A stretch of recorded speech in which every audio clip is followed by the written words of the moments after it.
Ja, omaat, is nou weer ek in my Afrikaans.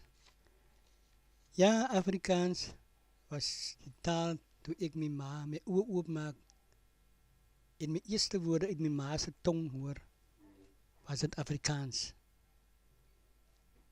Ek het toe nog nie verstaan nie, maar met my klein verstandjie kon ek my eerste woordjies mamma en papa by my ma naap.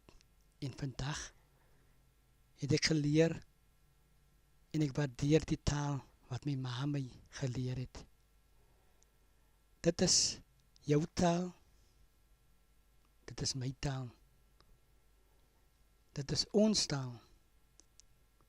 Maar waar het dit begin? Ja, die tyd toe die Hollanders hier aankom en dat hy geelbrein mense op die strand kry by tafel by se hawe en hulle kon nie met mense praat nie want dat die taal verstaan het, hulle dat hy klein jong meisiekie gebruik en haar oom en hulle het met hulle gepraat en daardeur het Afrikaans ontstaan.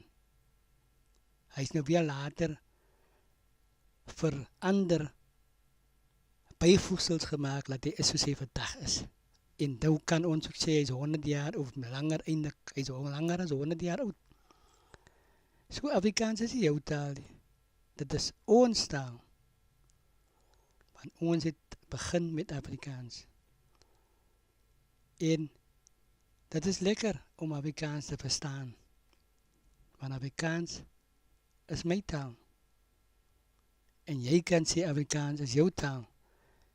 Want Afrikaans het nie kleur nie.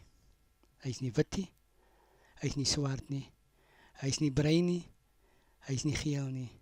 Want almal wat hom kan verstaan, almal wat hom kan praat, hulle maak deel uit van Afrikaans. En dan ook nog die Vader, wat ons daar die insig en die wysheid gegee het, om Afrikaans as hy klein taaltjie,